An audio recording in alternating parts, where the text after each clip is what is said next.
Hello, everyone, and welcome back to Perpetual Chess listeners. We got a really fun interview coming your way with IM Alex Ostrovskiy, pretty well known in the New York chess community. He's quite an accomplished player and trainer, and that interview will be coming your way in a second. First, a couple things to tell you about. Exciting announcements, actually. So number one, as we continue to roll out some special offers from longtime friends of the podcast, excited to announce that Chess Dojo, one of the biggest online chess communities, of course, founded by Grandmaster Jesse Cry and Kostya Kavutskiy and David Pruce, all of whom have been on the podcast. It's got a vibrant community with a Discord, and they tell you what to study. You can find training partners. They just launched an upgraded version of Chess Dojo called Dojo 4.0. So in conjunction with that, they're offering 40% off if you try a new membership. You have to use the code BEN40. See, Ben is my name, and the 40 is the 40% off. Ben40. And then for your first month, you can get a steep discount. And then if you stay a member, a portion goes to help support Perpetual Chess. But regular listeners know that I'm a huge fan of the Chess Dojo. I'm even a member. I don't do as much chess work as I should, as some of you hopefully can relate to. But I'm even a longtime member of Chess Dojo.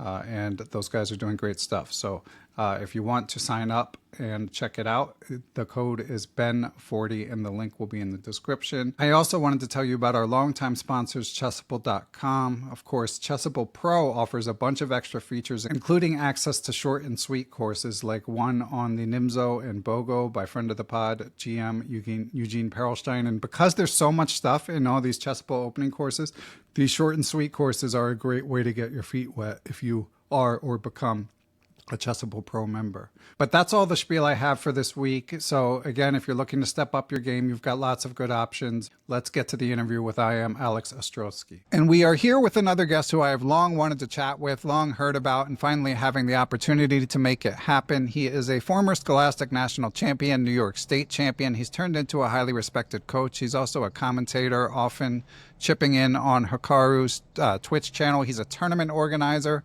helping to run the invitational tournaments that have been taking place recently in New York City, where he was born and raised and resides. He's also worked with the legendary IS 318 Scholastic program. As a player, he achieved a peak ranking of 53rd in the U.S. with a USCF rating of 2535. Still playing actively. In fact, he is just back from some tournaments in Europe. He's also just back from coaching at the big Scholastic event here in the United States. So we've got a lot to talk about, and I am excited to welcome to the program International Master Alex Ostrovskiy. Welcome, Alex. Ben, thank you so much for having me. And yeah, very exciting month. I will, as a chess player, do have to issue a very small correction. We chess players, we're very particular about our ratings. You said it was 25-35 peak, which is true because I know you probably got that off my website. Is that correct? That is correct, yes. I have to tell you that since that was published, I actually got to 2560 before losing it all, of course. But everything you said was right. Actually, one more thing. I wasn't born in New York, but I'm certainly raised Moscow. here. Right. Yeah. But everything perfect. I appreciate the introduction. Yeah, well, I should have known that no chess player has their website up to date. So that is true. It's like a couple of years off. Yeah. Yeah, but he does have a fun biography with a lot of pictures on the website. So I was able to connect some dots because Alex and I have a lot of friends in common, but have never met. But Alex, let's hop into your recent travels because you were just in Europe playing some tournaments, and then we'll get to the nationals later. But I'm curious with your own chess. I saw your interview with Dylan Quercia from a couple years back. You mentioned you had one GM norm working on the GM title. I know it's hard. You're a full-time coach. So I'm curious, what keeps you playing and whether you have any current goals? Yeah, absolutely. So I'm still a very active player. I just played 2 tournaments in Europe, both in Spain. Made the rounds, made the news because I'm sure you saw this. Ivanchik had this amazing performance winning this Menorca. So I was there in the background, doing my own thing. Photobombing him, yeah. Yeah, basically, yeah. But yeah, I have, I became an international master when I was 17. So it was still in my high school career. And there was a period of time I didn't play. Then I came back. I got my GM norm, I think, at 23. So that's the one I still have. And, you would assume it's I'm an AM, I have the norm, you must be working to the GM title. At this point right now, I realistically, of course I would love to be a grandmaster, but I'm still quite far away with my current level. So realistically, I'm just trying. I enjoy playing. I enjoy the preparation aspect and competing aspect. I have a lot of friends, of course, who play. We travel together. So my kind of primary goal right now is just to try to play some decent chess that I'm kind of happy to play, because otherwise, it becomes quite a chore. And realistically, my goal is to get to something around 2450 FIDE. That is somewhere I've been a couple times in the past, so I feel like that's something definitely achievable. And once I get there, then I can start thinking more seriously, like, okay, are there some steps I can take to get even higher? But in the short term, I enjoy playing. I want to play good chess, try to get my rating up, and it's step-by-step process if I'm really serious about getting to Grandmaster. That's refreshing to hear, because I feel like every time someone's an IM in particular, I mean, chess players always are obsessed with the next level, myself included. If I'm playing actively, it's like you want something to shoot for. But I feel like with the IM level in particular, it's so hard to become a grandmaster, but they get asked about it more than anyone. People like Kostya Kavutsky and Eric Rosen, and of course your friend Levy Rozman. We didn't mention at the beginning, but Alex goes way back with Levy Rozman, actually even roommates. So we'll try to get some stories from you, former roommates, I should say, but we'll try to get some stories from you later. But anyways, it's refreshing to hear that you're like, I'm an IM, I'm not knocking on the door of GM, I just enjoy playing. So are you training still? Yeah, I am training in multiple ways. I still, it's funny. There was, when I was growing up, I had coaches, and then up until I was 15, I would usually work with someone. And then from 15 onwards, like maybe for several years, I was just by myself, more or less. I was able to get to IM from FM, I would say primarily working on my own. And then as I became an adult, I actually started taking lessons again. And there's several players I've taken lessons from. I think right now, I have one trainer, one coach who I've been with a couple of years. So he's been helping me out. So I take regular lessons. I study. Many of my students are actually quite strong. So I feel like another one of the motivating factors for me to train and study and play is I want to be up to date and I want to be able to help them. And also in the back of my mind, I'm like, I want to get stronger so I can help them for longer. Because, for example, one of my students actually became an international master, FIDE master. So these guys are like knocking at my door, if not surpassing me. So right. I feel like, if I can just get stronger, then I can kind of help them for a bit more. But yeah, no, I do train, I do practice, do study. I'm always doing something. It doesn't always show over the board, but definitely I'm putting in some work. Okay. And do you mind, do you reveal who your coach is, or do you keep that secret?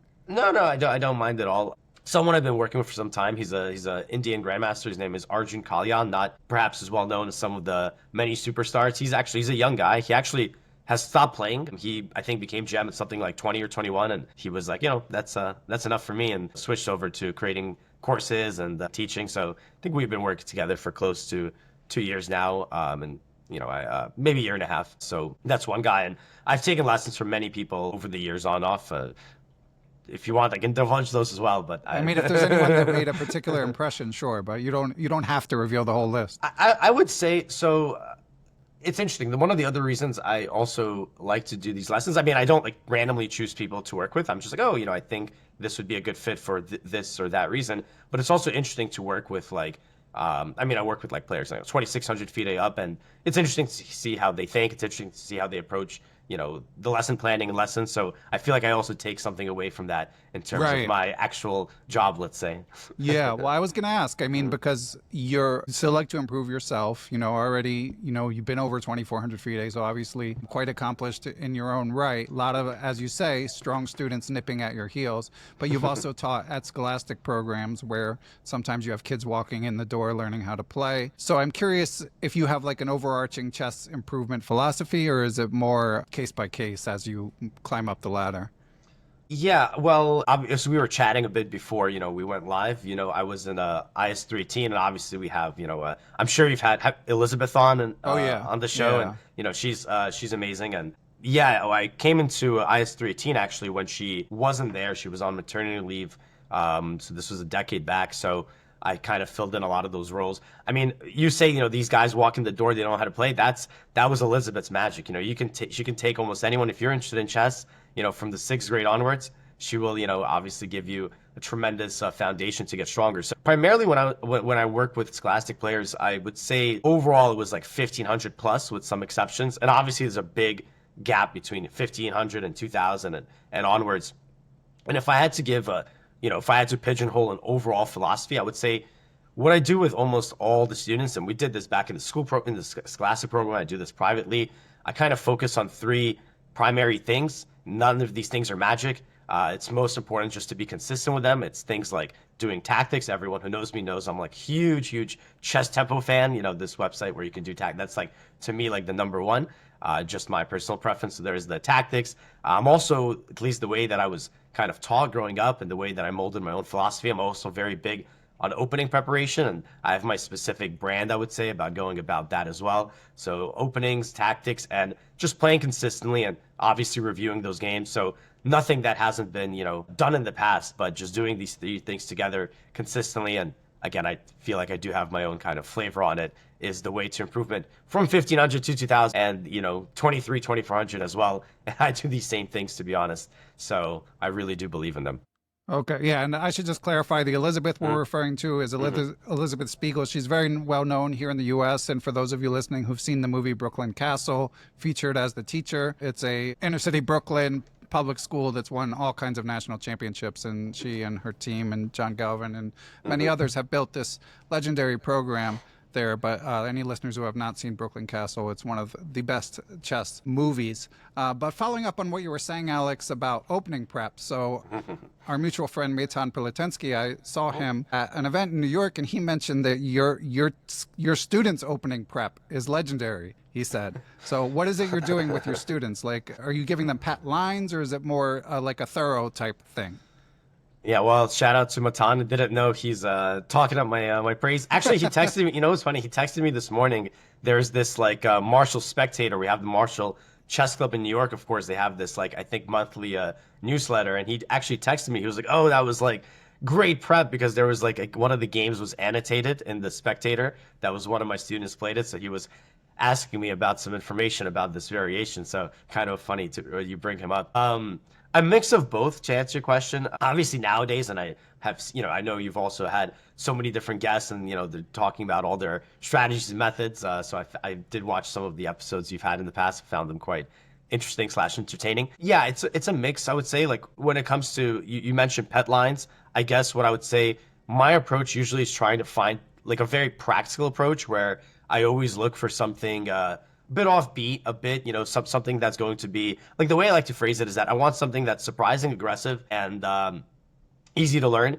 Obviously, it's very difficult to find something that fits all those categories, and it's also not something like horrible, let's say. But I do feel like I have a good knack of finding ideas that perhaps other players / coaches don't really, maybe teach or study, and these things tend to work out quite well. And then, of course, you can't, as students get stronger, you have to kind of do a bit of both, right? Like if you're a master level player, you also need to have some more, you can have your, sort of pet lines or surprising lines, but you also like to have what I call the home base openings, things that are always going to be reliable, or that are, actual sort of ironclad openings. But at the same time, you combine it with a bit of an approach where you also have some practical ideas, let's say.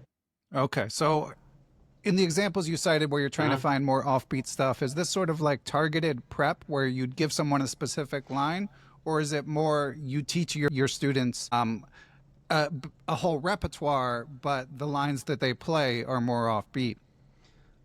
Yeah, both. I mean, I guess for players like who are, I'll just give a range, just like let's say under 2000-ish.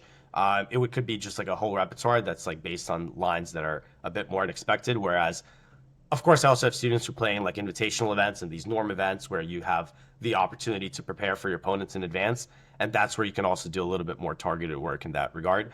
But yeah, of course, when you're a little bit lower in the rating ranks, or let's say below even master, you can afford to kind of make these things even a full-time repertoire. As long as also I would add, as long as you have several options, right? Because players nowadays it feels like any game you play just automatically gets into some database. Right. Very hard to avoid hiding all your stuff, which is very different when you played and I played even, right? Which was not that long ago. So sometimes it's good to have, a couple easy options, couple of easy but offbeat attempts, and then you kind of cycle through them, making it difficult for your opponents to predict which one you're gonna wheel out at that particular day.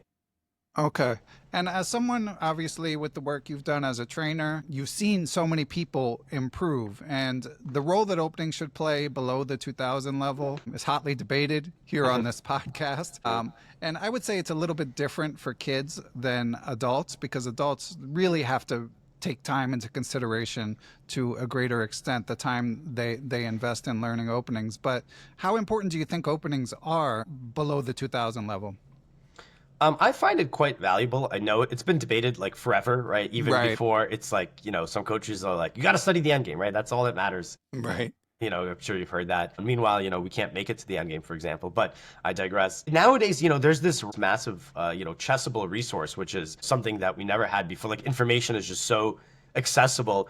I think it's just about efficiency. Like if you're under 2000 and you're just like grinding some lifetime repertoire, you're grinding, these courses obviously have for the most part amazing quality, but I think like it's a bit pointless going through like 900 lines of whatever Yeah. course you're doing. I think it's more about like there is obviously a lot of value, right? Like the point of your opening is that, well, people think the point of it is just to like crush your opponent out of the opening. That almost never happens. What you want to do is just get a position you're comfortable with, get a position you know the right plans. Hopefully your opponent is not really that well versed in it. I mean, you don't need the latest, as great as these, I'm not talking down these courses whatsoever, but you don't necessarily need the latest, Sam Shanklin or Anish Giri or all these other super GM authors in Chessable. You just need something, I would argue that is efficiently, studied and learned and that it gets practical results. But at the end of the day, like people have different sort of ways that they process information, different ways that they like to kind of study. So I obviously have my own view on it, but I always like, people have gotten better doing many different things. So I always feel like as long as you're doing something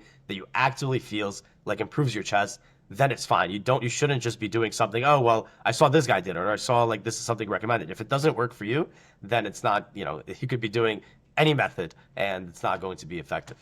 Yeah, yeah, that's good advice. And as a player, again, just coming back from Europe, I'm guessing you're someone who springs a few surprises, it sounds like, with all the work you do on openings. Yeah, I try. So I could tell you a bit about this particular trip as well. It was kind of interesting. I played two events back to back. So they had this schedule, which I'm growing to quite like. It's like this 6 day schedule. You played 9 games in 6 days. The 5 day schedule, I don't really mind it either, but it is more intensive. And then a lot of times in Europe, you'll have tournaments that are 7, 8, even 9 days. Those I actually really don't like. I feel like they're way too slow, not to mention the practical aspect of like having to miss work and home for Yeah. long periods of time. So what I did was I played a 6 day tournament and then I finished round 9. I fly that night and the next day I'm ready. I'm playing round Wow, 1 already. Yeah. man, So it's 12 rounds in 18 days, which I was a unbelievable. little like wondering like, hey, am I gonna, I haven't really done this like in years. Like, am I going to be all right? And I actually found that as the tournaments went by, I actually felt like I was playing better. Like I was almost like kind of getting in the flow of things, getting in the groove. But it didn't start so swimmingly. My first event, it's a huge Swiss. So I'm playing down round 1. I was playing like a 2050 opponent who was just a 2050. This was not like some young talent, and I was just in a completely positionally winning situation, like just like +2 advantage, like great position. And maybe I play like 20 consecutive bad moves, like no blunders, just bad move, bad move, bad move, bad move. And I lose the game. And it was like such a silly loss that I was like obviously not very happy, but I was like, that was like so stupid. Like I just like outplayed myself from a winning position. Then I won my next 4. The tournament I ended up scoring 6 out of 9, which put me at a small rating loss. But it was just kind of like fighting back from this round 1 loss, which was like immediately like -9 FIDE or something. But I actually really enjoyed the event because I had all decisive games. And what I've been playing a lot before this event are these round robins, as you mentioned, that I've also organized. And we have, several of your guests playing, including Levy. And in these events, I'm playing a lot of other players who are around my rating. So like these games, like they kind of keep ending in draws. Not always, but a lot of draws. Also, you're kind of, or at least I have this mentality where it's like, well, draw's not so bad. I don't really want to lose. So there's like this kind of caution when you're playing these games. All of a sudden, I'm in the Swiss. It's like, okay, I got to win all these games. I got to fight, fight, fight. No draws. And I was like, wait, this is great. I got to start playing more Swisses. And yeah, also in this particular event, to kind of circle back to, you were asking about spring and surprise and preparation. Yeah, I mean, there's certain openings that, for example, I played the Karakhan. Everyone who knows me knows I'm a big Karakhan fan. If, you check the database, it's like hundreds and hundreds of games. And there's certain things like that where it's like, well, if I know it super, super well and I've been playing it forever and I'm very experienced in it, it's coming, but I'm just gonna make sure I know everything as best as I can, and good luck kind of getting through. Obviously, I'm still varying some variations there, and then of course there are some games where it's like, okay, let's check what this guy does. Looks like maybe this particular line, this could be something useful to go into, even though I don't normally play it, and that can work as well. So anyway, my first event, as I was saying, 6 out of 9, kind of break even.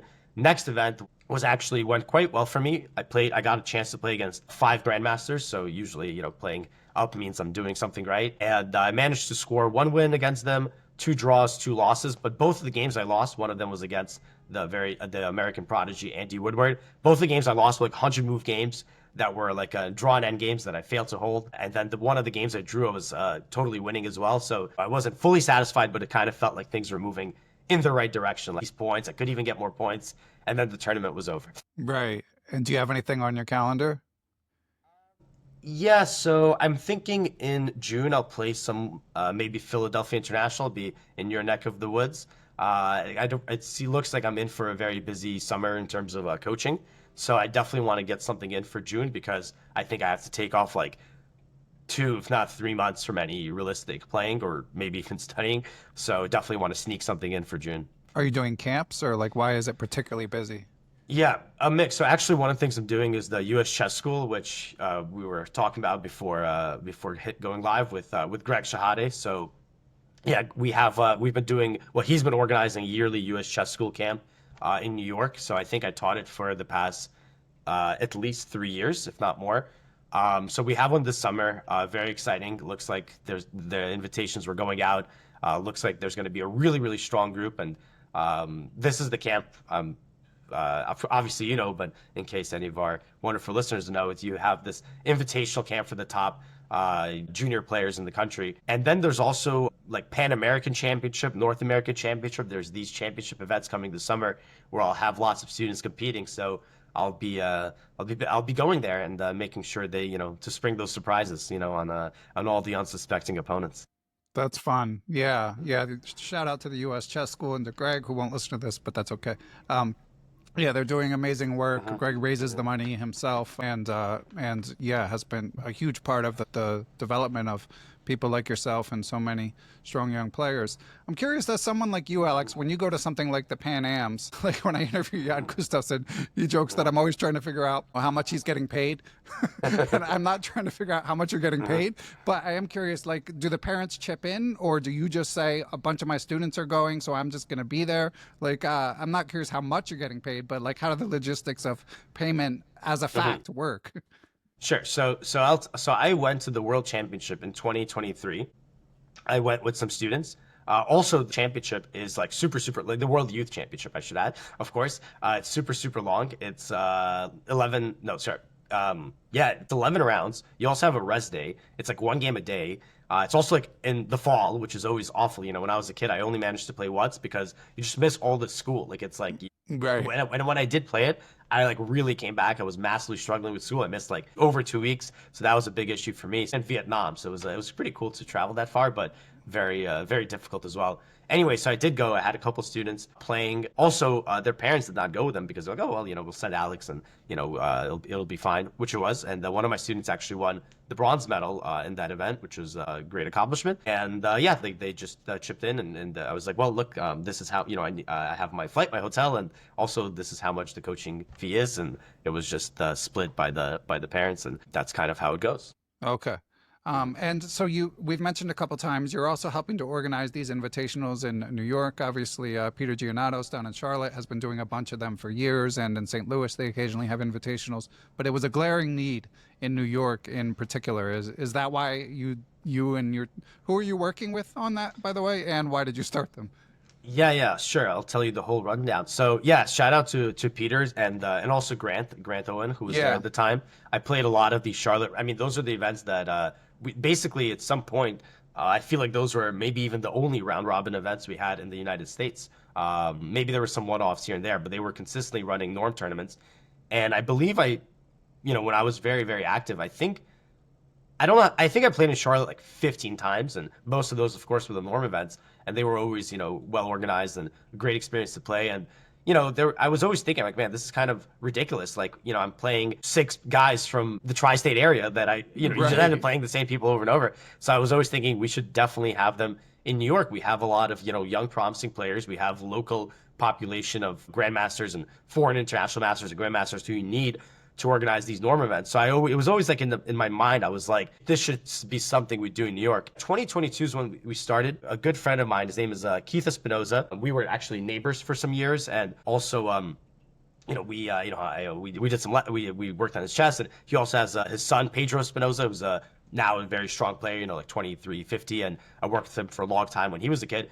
Anyway, we were like kind of hanging out, and I was telling him this like about this situation with the Norm tournaments, and I was like, maybe we should do this. We have the capital to get it started. Basically, we have we'll make the time, and he has been instrumental. He got his there's all these little things you kind of learn when you're doing this that you never worry about as a player. You just show up and play, and it's like, that's it. When you're on the organizing side, it's like all of a sudden it's like a million different things. So Keats, he was able to get his international organizer FIDE certification and all this stuff. And yeah, basically I was just, okay, let's try running some of these. It seems like we have the, players and infrastructure and demand. And I think we're actually having an event coming up next week. It's going to be the 23rd edition of our tournaments. And it's just something that has kept going. I'll be honest, it is a lot of work. There's basically no financial incentive to do these, at least the way that I'm doing them. Right. It's not that maybe there's a more cost-effective way to do it, but it just became something where we started doing it, and it's people really are playing and want to play, and it seems like a very net positive benefit to the chess community as a whole. I'm not sure how much I want to do it because it is a lot of work. I have to complain a little bit to myself, but it is rewarding at the end of the day, and so we keep doing it, and hopefully soon someone will take my mantle because now but no one else is doing it, so I just kind of keep it going. That's the genesis of so many chess projects. Well, no one else is doing it. Yes, I guess that leaves me. And you haven't been able to convince Donny Ariel to play, right? No.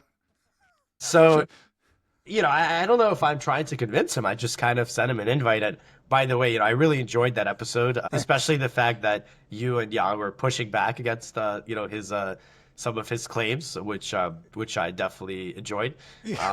I'm still waiting for his episode 4, I believe. He hasn't come out with. So for listeners, a few months back, some of you may have heard it. We interviewed my friend Donny Ariel. Jan Gustafsson's also old friends with Donny, so he came on the show. Donny was making YouTube videos. He made 3 videos about how he's going to make Grandmaster. And he didn't even make one more video after that. Of course, we knew that at some point, sorry, Donny, I mean, I just got to call a spade at this point. We knew, this is not going to last, but we thought we'd get a few more videos out of it at least. Absolutely nothing. And obviously, he hasn't played in your tournament. So sorry, please continue. Yeah, I know. I saw the whole ordeal. Actually, Donny has a very important piece of lore in my chess history. I know this from Donny, but go on. Yeah, I will tell the story. So I played Donny 2011. This was a tournament. It's the New York International, I think one of the first editions of it. And in the first round of that tournament, I was not having a very remarkable chess several months before this. I was a FIDE master back then, and I was even under 2300. The first round of the tournament, I managed to defeat Pintala Harikrishna, who's of course thought to become a super GM. At that time, he was already 2670. It's to date my highest rated victory. And I won this game, and I was having a good event. It came down that in the last round, I needed to make a draw to get my IM norm. And I was paired against Donny. The tricky thing, though, was that the same day I was also taking some final. I was back then I was a student at Hunter High School, and I had to take some exam that morning, and it was really annoying because this game was all starting. So I had to take this exam super fast so I could make it to my game, so I could not forfeit. And I ended up showing up. My opponent was Donny. I had no idea who this guy was, and we made I was playing white, and I think we either made a repetition or I just offered him a draw early in the opening, and he accepted it. So Donny was part of my first ever IM norm, actually. Donny was very pleased with that draw. I think it was a well-played game, but it wasn't many moves. Yeah. But, I saw, Donny was, first of all, I'm always keeping an eye, on who's playing around, in New York. So I saw Donny was playing this, FIDE Mondays tournament. I was like, oh, wow, this guy's back to playing chess. I heard, this whole discussion, they're trying to sneak me in and take my rating. It's like, look, if I'm seeing a 2300 plus FIDE master player who's playing, of course I'm inviting them. This is true for anyone. We need players with this rating. We need players with this title. Now, whether or not it goes well for them or it doesn't, that's really, I like to joke around. I say, I'm happy with whatever happens in the tournament. If people make norms, that's terrific. If people don't make norms, that's great. They'll come back and got to make their norm the next time. So I'm just sending the invites. We need the players. Donny's always welcome to join our tournaments. And then you can go tell the kids, oh, we got this old guy on the hook. This 46-year-old has been retired. No. It's, you gotta, I just get them in there. Everyone figures out the rest. But And Alex, you, of course, we've mentioned a couple times, you're old friends with Levy. He's played in your tournaments. You've traveled with him. But let's take it from the beginning, because I've interviewed Levy a few times, heard him mention your name in that context. But what's your first memory of Gotham Chess before he was Gotham Chess? It was very well before he was Gotham Chess, because so Levy, I grew up in New York. He grew up in New Jersey.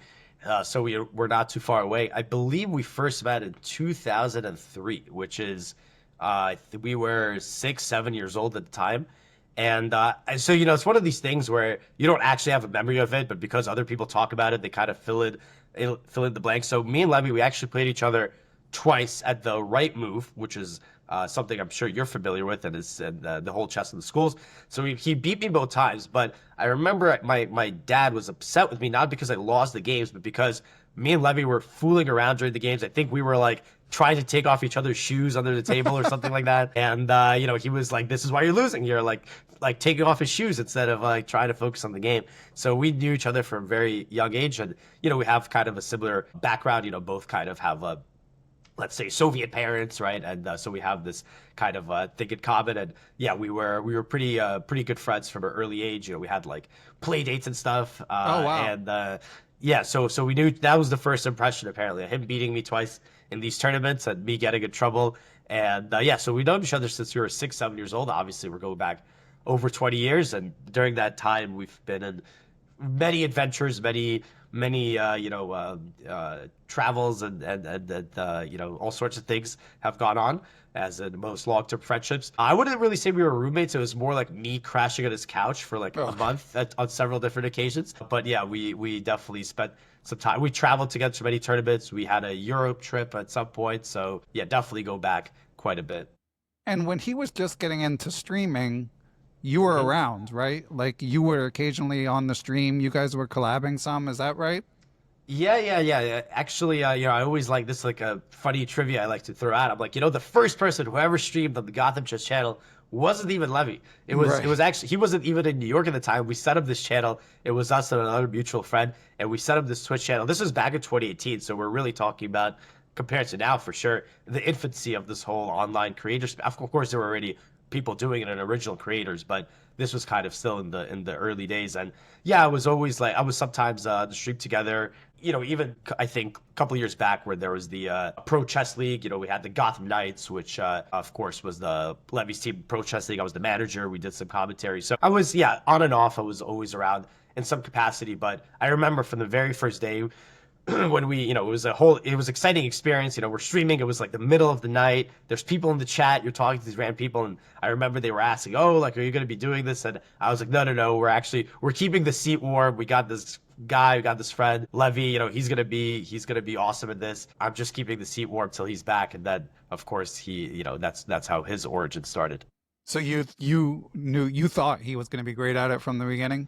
I mean, obviously I could never predict, how big he would get. He's always been, for a very long time, he's always very entertaining, very funny and very charismatic. So and very social. So these are, I think, are really, really good, attributes to have when you're trying to have, a public persona or a streaming, or a content creation persona. And he was always, growing up as well, he was always like really good, and always a huge fan of like playing online chess and Blitz and Bullet and all that stuff. So it seemed like he just had a lot of, of these great attributes that were going to lead to success. So I knew he was going to be really, really good at this. But obviously, if you asked me, is he going to have, 7 million subscribers or whatever it is, and doing European tours, selling out these arenas or whatnot, I couldn't predict that. But it was very clear he had definitely some kind of knack and talent for this type of creator space.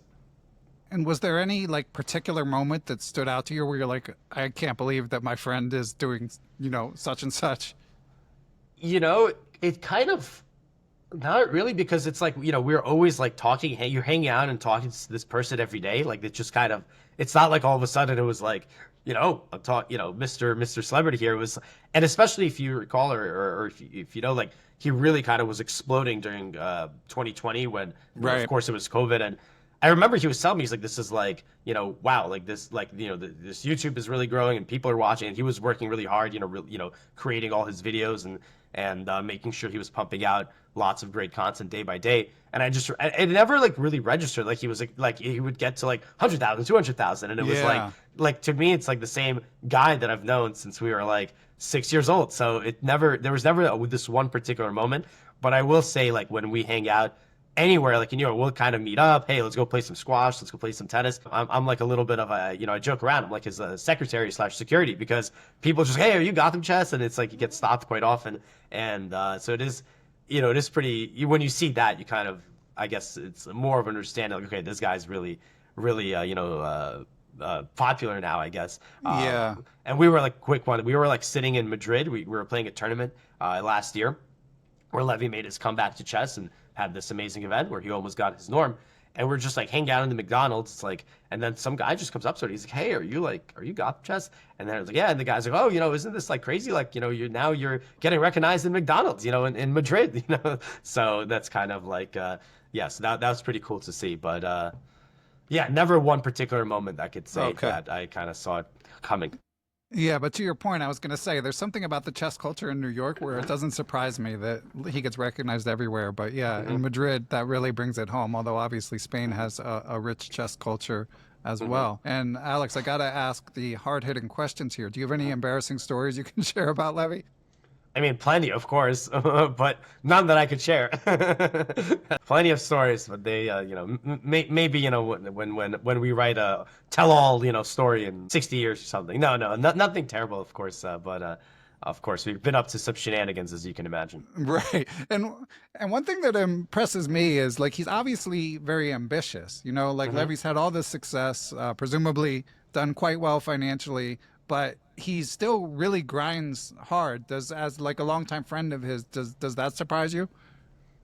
No, not at all. And I also think it's part of it, like you don't like why he's obviously so good at what he does and he's been doing it for so long.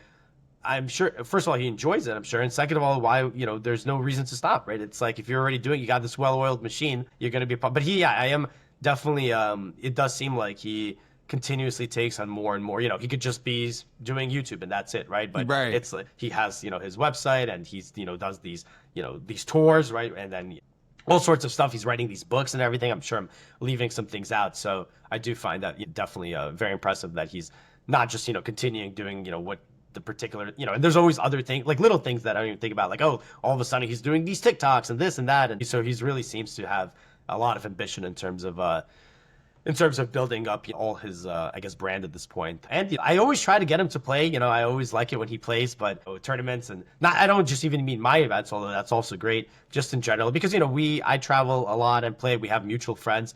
We travel together all the time. So it'd be nice to get him to jump into our little playing circle. But yeah, it looks like it's just really difficult with his all his projects, basically.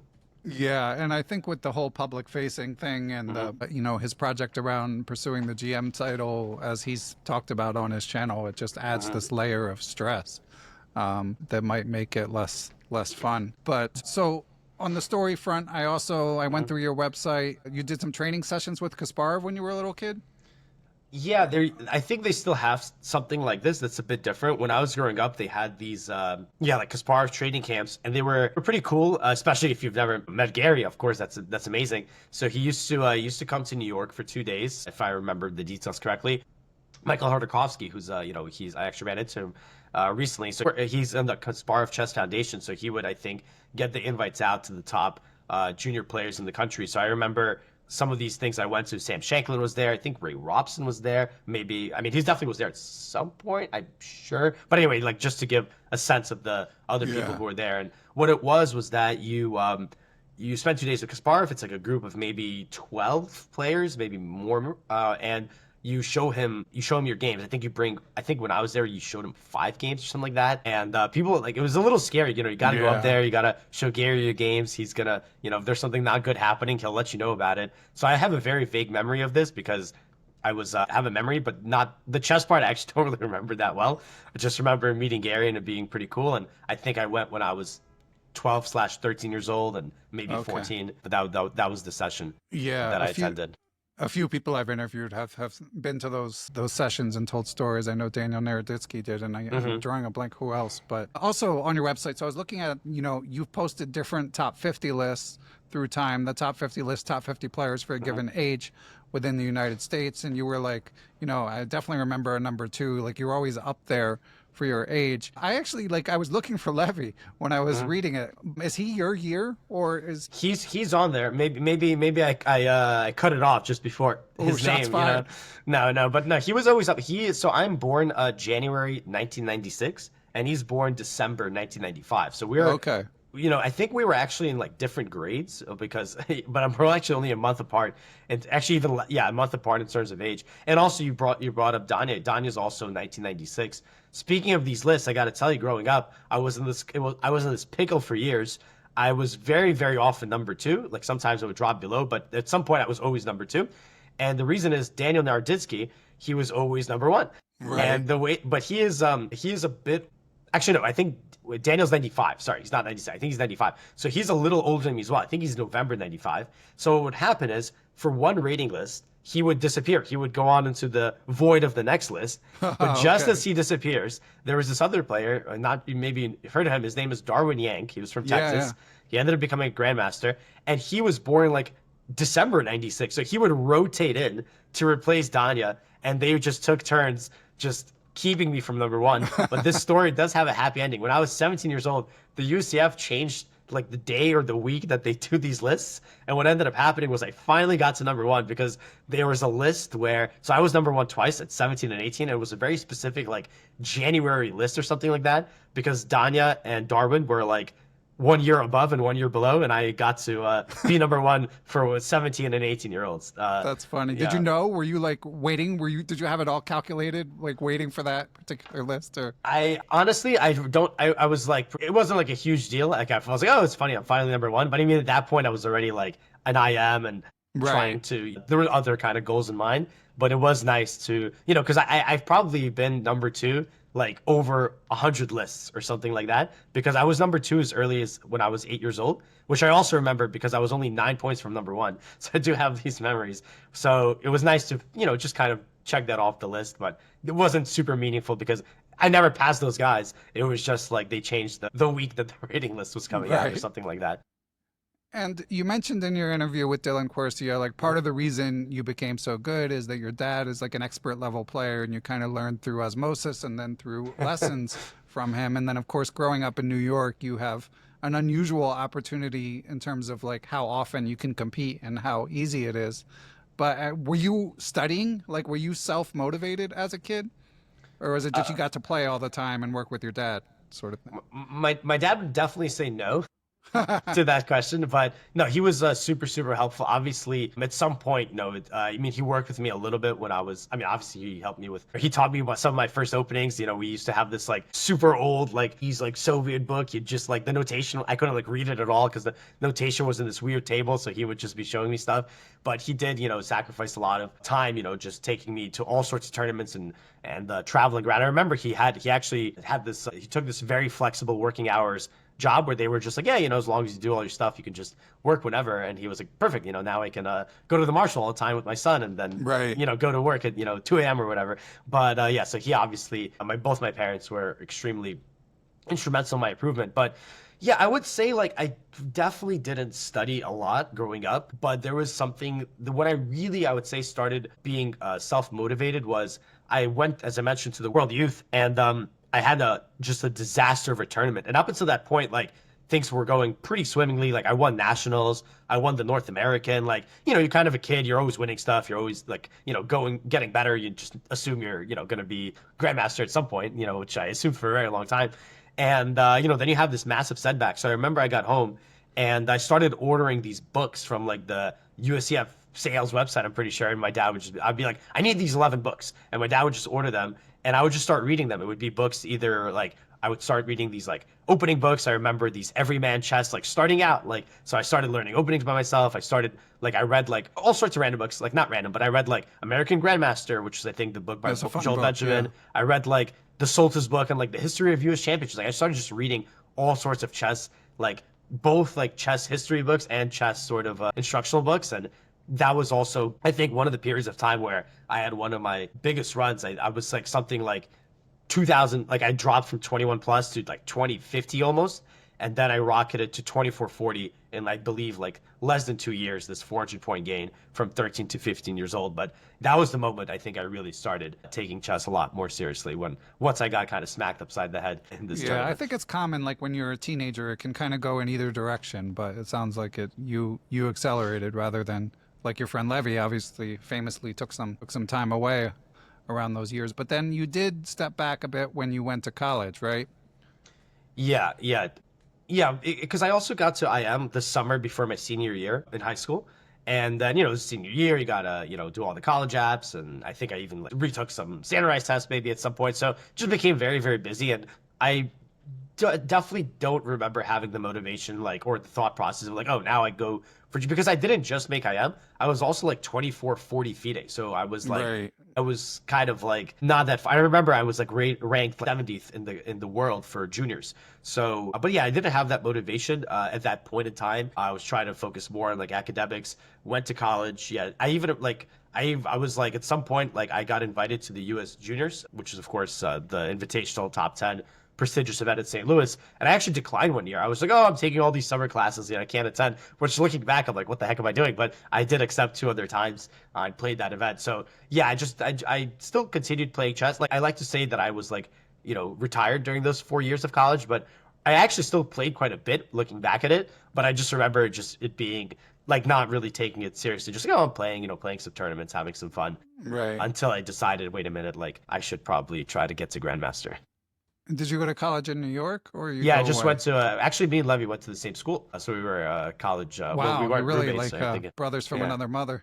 Yeah, there was a lot of sort of parallel sort of experiences. So yeah, we were both students in a CUNY, city of New York, and so actually that was one of the decisions I made that was in hindsight really kind of really happy about. Like there was I had some other options I could have gone, most of them out of state, and I also was looking into like I remember I did like an overnight trip at UMBC because my parents were like, oh, maybe you could do like a chess scholarship here or whatever. But ultimately I decided I actually just want to stay in New York. And around that time, you mentioned of course Brooklyn Castle and Elizabeth. So yeah, John Galvin, he gave me the opportunity to start working in IS-318, so which I'm very, very thankful for because that's where I kind of got my start teaching and really was able to discover whether this is something I want to do and whether this is also something, I could be potentially good at. So a little bit of my college experience is encapsulated in those couple of things. And so you started teaching when you were in college. Did you ever have a non-chess job, Alex? There was a brief period of time where I did a quote unquote internship at like my friend's like real estate firm, but it was like not really a real job. So it was kind of, at first when I started teaching in college, it was like, oh, like I'll, obviously there's a huge market in New York and huge opportunities. So I did a couple, I remember actually when I was in high school, I already had some students and it was just one of these things where it's like, oh, I'm a chess player. I could try to teach some chess. Doesn't hurt to make a couple extra bucks as a, young adult trying to find the, some footing. And it became one of these things where, originally when I was in university, I didn't know what I wanted to do. I started studying finance. All my friends were doing it. And, you and Levy both, right?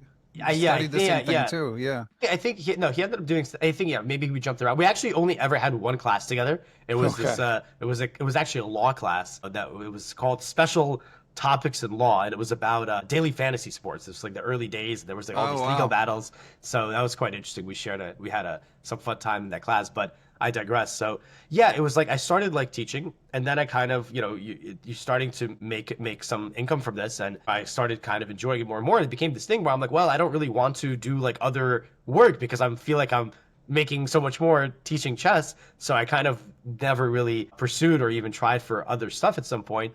And then, I was doing this finance degree. I did like I think I did like 90 credits of it. I was like getting very close to graduating. And then I realized, especially seeing what some of my friends were doing in order to try to pursue their career aspirations, they're doing all these internships and doing all this networking. And meanwhile, I'm just, looking for, rare opening ideas or whatever. Right. And I was like, you know what? Like, I actually don't think like this is not going to be for me. And then I actually switched majors. I switched university. I was like, okay, I think at this point, I actually want to, I'm going to become an educator. So my plan was to pursue an education degree, but I needed to specialize the way that it was structured in university. So I did a history degree, so my intention was to do the history degree, which I believe also Matan has. You brought him up earlier, and then so I was going to do the history degree, and then I was going to do a master's in education. But a lot of things happened, including COVID, and it eventually just happened that I never went on to do the master's, and I switched from finance to history, and it was all chess from there on out. Gotcha. Alex, before we wrap up, one other thing I wanted to ask you is I know you're working predominantly with younger kids, but do you have any adult students?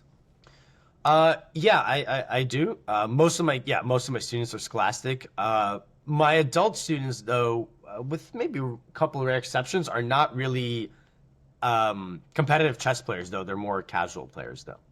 If you're gonna go down that Hikaru's stream, or how did you get them? So funny story. I have two adult guys that I've been working for a long time, and this happened when people used to message Levy. Like I still do. They're like, "Hey, coaching," and he'd just be like, "I don't teach, but maybe this guy can." One of them is an actor, and another one is he's someone else, I guess. Well, these people are well known, or no, not well known, but they're just like, I generally don't work with, casual or beginner players just in general. Like these guys can play, like they just play online. They've never played tournaments, but we got along really well and have a lot of fun in the lessons. So just kind of been doing, but I've never dabbled in the adult improver sphere, I guess, as much. But I have had some students. Yeah, I guess. I also mentioned Keith earlier in the podcast, who helps me a lot with the Norm events. And he was originally we did lots of lessons, and his big goal was to get to 2,000. Which he did. I think he got. I guess he got it in his teeth for the first time. Wow. He got to expert. So that's, like I said, I have a couple examples where I have worked with some adults who are still competing and trying to get towards certain goals. Do you think he did anything unusual from your perspective? How did he do it? It was so his story is pretty interesting, pretty cool. He was like I think like many people, he was, he played chess in his youth, in younger days.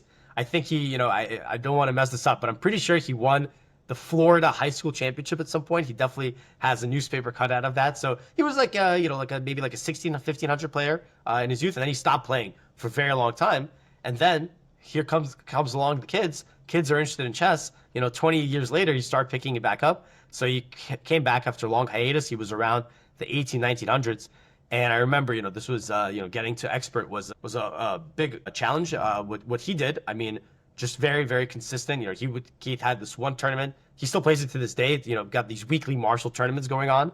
So he plays this, one game a week. Is able to give it his all in that one game. And he was very consistent, doing his tactics, doing, going over his openings, and we would look at the games. And exactly what I said at the start of our conversation, he was just doing a very consistent job with it. And then he ended up getting there. I remember actually I was in Charlotte.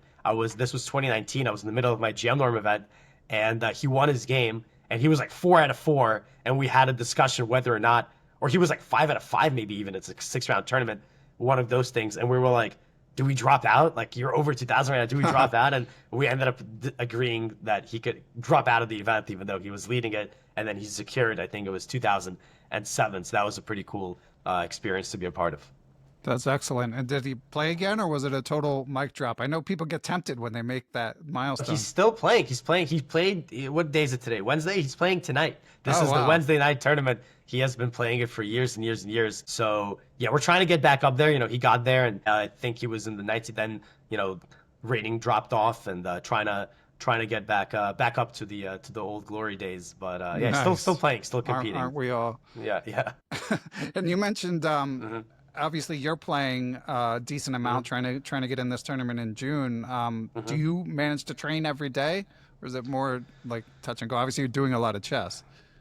Yeah, it's definitely a bit more touch and go, especially because like everything I do is centered around chess, so it kind of could be hard. It's like, okay, I wake up, like, first up, got to recruit players for the Norm event. Okay, then like got to prepare lessons, then do the lessons. Okay, now finally have some time to study chess. So it's like if you do that every day, you just feel like doing chess like, every single minute of the day, which is not something I'm opposed to necessarily, but it is nice to also have breaks. So it is a little more touch and go. Generally speaking, when I'm kind of trying to force myself into being a little bit more consistent, like I always thought, like in an ideal world, if I could study, let's say 3, 4 hours a day, like 5 days a week, this is like all I'll ever need to actually like be productive, which I definitely believe. But I somehow never make that I never am able to accomplish that. But that's actually one of the reasons I also like playing tournaments. Like I actually feel like I do so much studying during the tournament. Like I'm constantly like preparing and looking at stuff, and then Right. stuff like that. But it's very like I do like in bunches. Like some days, like I might just like kind of do like 5, 6 hours of some work and then not do something for a while. Which it's kind of funny I say this because the number one thing I tell to my students is like, no, you can't do that. You got to be consistent. You got to be consistent. Right. And then it's do as I say, not as I do. But yeah, when I really try to get like more organized, like at the very least, I will do my tactics every day. Like I will kind of do like 30 minutes to like an hour of my chess tempo every single day. But I always feel like to me that's like basic, like sort of that's just like a basic thing to do to make sure my brain is just working and just kind of maintain my level. But it's not something at this point that I feel like is improving my chess. It's just like kind of making sure I'm warm, keep the engine running. Right. But I actually just like try to just schedule lessons. This is one of the things I like about lessons, that the coach will force me to do something, right? Yeah. So I can't escape. So that's why I'll schedule like 2 lessons a week and like, okay, the coach is going to make me work because otherwise I might just start doing, watching some perpetual chess podcast or whatever. God forbid. Yeah. No, for me, it all fell apart when I stopped getting lessons. Like that was the death knell. So I think you're onto something there. Alex, one other thing I wanted to ask you about is how did you get started doing commentary for Hikaru? That's a good question. I mean, I guess I've always been around the Twitch sphere, in terms of doing stuff with Levy and things like that. I got asked to do some commentary. It's several years back, I think, at this point, and became one of the regulars in rotation. No crazy reveal there. Just Okay, but that must keep you sharp as well. Yeah, it's something I like to do from time. I actually find it to be quite challenging if I do it a while because I feel like I'm a pretty chatty, energetic person, and like I just like will just chat, talking for hours and hours and hours. And then it's like if I'm doing like a full week of event, like we have Norway chess coming up, which I'm actually doing some commentary for. But I feel like it doesn't keep me sharp. I feel like my brain is my chess brain, I should say, is like a little bit off when I'm doing this. I'm not like trying to calculate every single possibility. I'm more kind of in explanation mode because you have a wide audience of of different levels. So I'm trying to give my kind of perspective of what's going on so it's most accessible. So I don't feel like I'm getting stronger from doing the commentary. I feel like but I do enjoy it. But like I said, I like to do it from time to time because I think doing it every day is or doing it very often is actually, at least for me, quite challenging from an energy and throat perspective, I should also add. Yeah, that makes sense. Well, Alex, this has been great to finally chat after all these years. I am sure we will meet in person someday, being that I'm not all that far from New York. Do you have any closing advice or reflections or last minute embarrassing Levy stories you want to tell after all? I really appreciate you having me on. It's great to chat and meet. And like I said, in June, I am going to be in Philadelphia. So maybe if you swing by, definitely say hello. Yeah, I might. Yeah.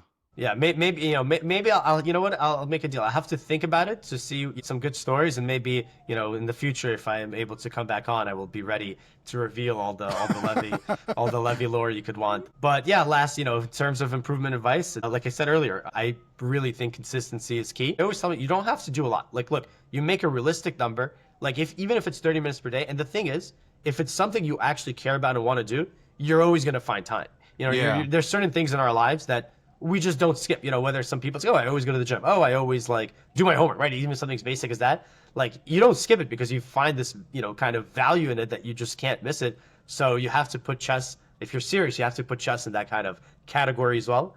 Be consistent with it. And that's the number one piece of advice I think I can give to close things off. Yeah, that's great advice. And yeah, it is different when you're teaching because you are doing chess every day. It's just, it may not be in a training capacity, but for people working outside of chess, even if it's just a game of blitz, just something which is what I'm going to try to get back to after we say goodbye. All right, Alex, great to chat. Good luck in the tournament in June. And I guess if people are interested in playing Norm events, they can reach out. And Donny, come on over.